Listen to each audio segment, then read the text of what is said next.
Baiklah, sebelum memulai untuk membahas materi yang ketiga tentang ilmu sosial dasar, mari kita berdoa terlebih dahulu. Dalam nama Bapa, Ibu dan Roh Kudus, amin.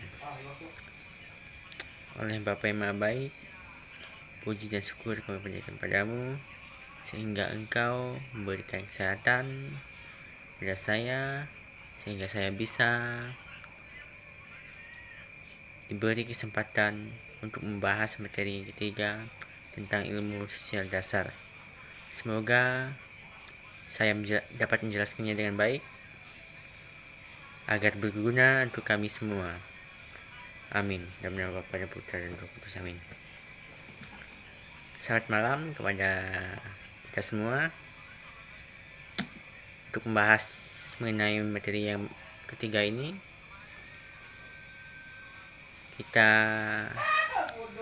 akan menjelaskan tentang interaksi sosial. Apa itu interaksi sosial? Pengertian interaksi sosial adalah proses di mana individu atau kelompok saling bertukar tindakan, sikap, atau komunikasi, saling bertukar tindakan, baik secara langsung maupun tidak langsung, dengan tujuan membangun hubungan atau mempengaruhi perilaku satu sama lain. Jadi interaksi sosial ini adalah bertukar tindakan atau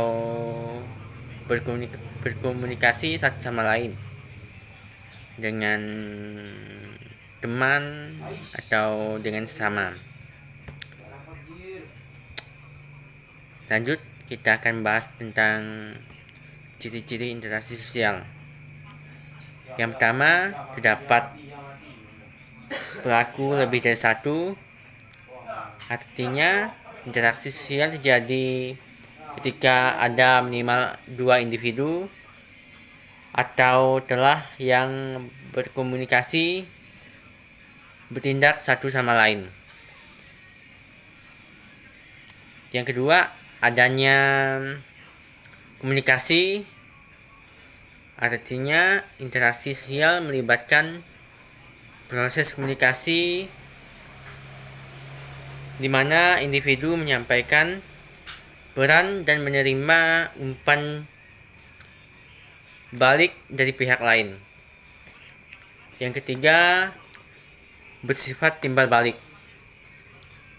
Interaksi sosial adalah proses dua arah di mana masing-masing pihak saling memberi respon. Syarat-syarat interaksi sosial. Yang pertama, kontak sosial. Yang kedua, komunikasi. Kontak sosial adalah tahap awal dari interaksi sosial di mana ada hubungan langsung atau tidak langsung antara individu atau kelompok, entah ini secara fisik ataupun tidak melalui ataupun dari telepon. Jadi kontak sosial ini bebas, dari HP juga bisa, dari secara langsung juga bisa, dari HP misalnya lewat WA, lewat Facebook, atau lewat Instagram. Yang kedua, tentang komunikasi. Komunikasi adalah proses penyampaian pesan atau informasi dari satu pihak kepada pihak lain. Jadi komunikasi ini percakapan satu sama lain. Bisa saja membahas tentang sesuatu, misalnya tentang kepentingan di kuliah atau kepentingan di kuliah.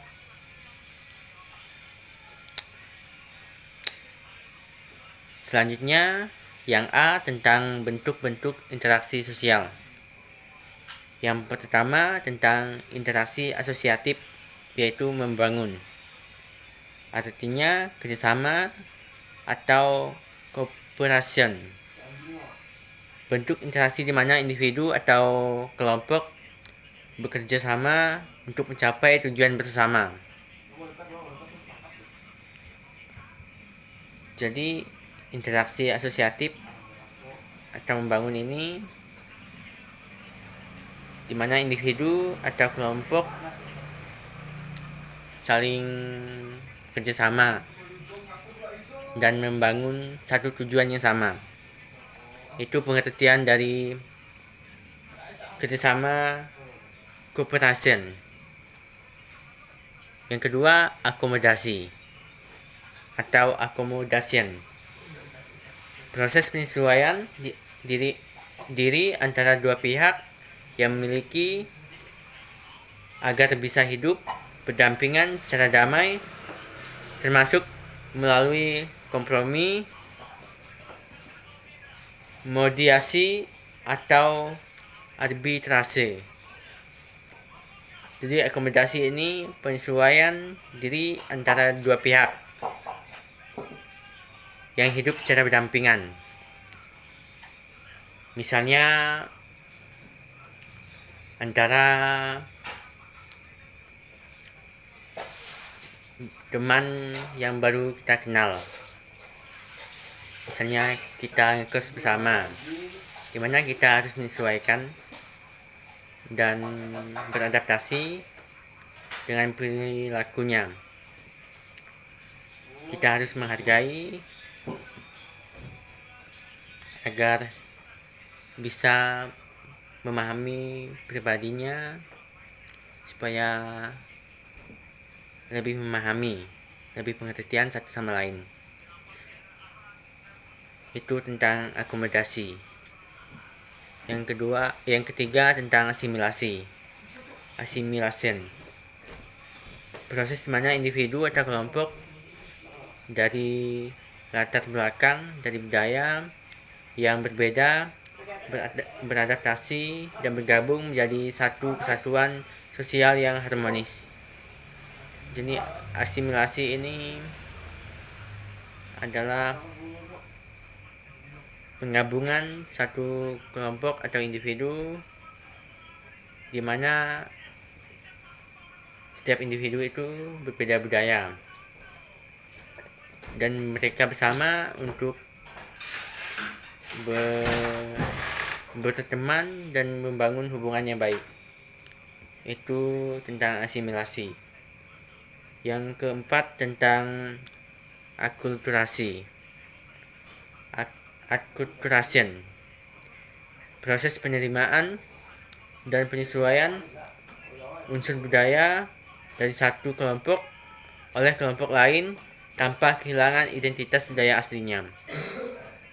Jadi akulturasi ini penggabungan budaya, di mana mereka mencoba budaya baru, tapi budaya lama tidak akan hilang. Misalnya kita mencoba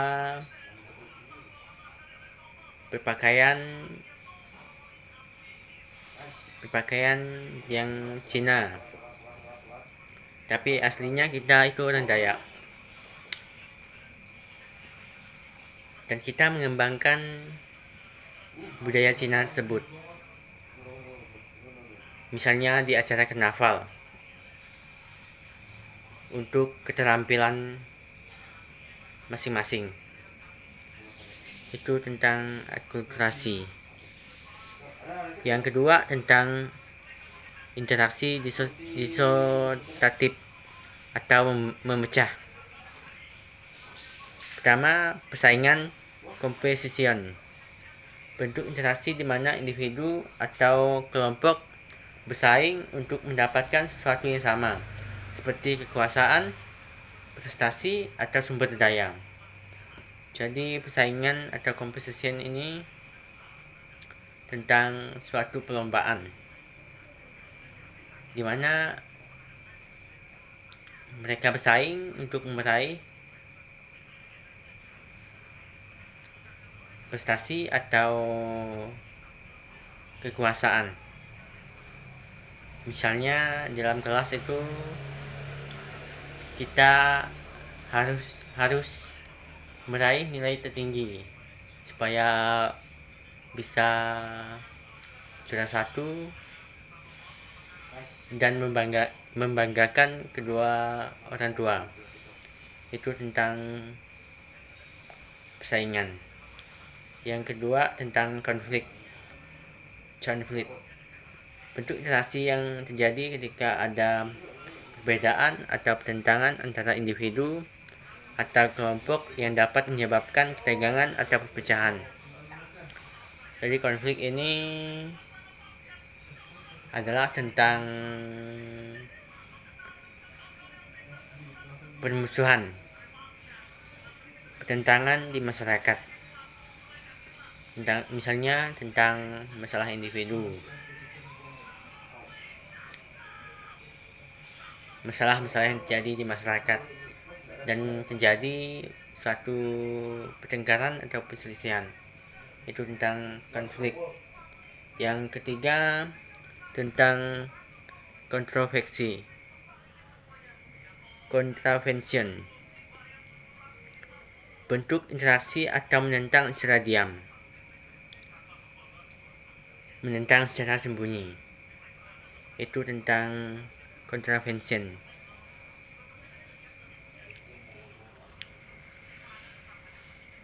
Di mana kontroversi ini menentang secara diam. Misalnya di dalam kelas ini kita membuat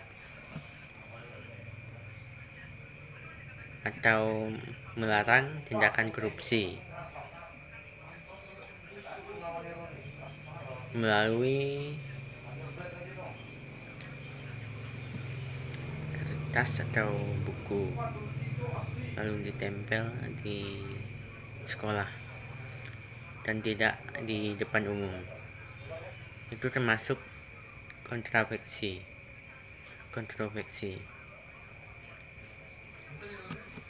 Baiklah, itu saja pembahasan mengenai materi yang ketiga. Semoga bermanfaat bagi kita semua. Amin.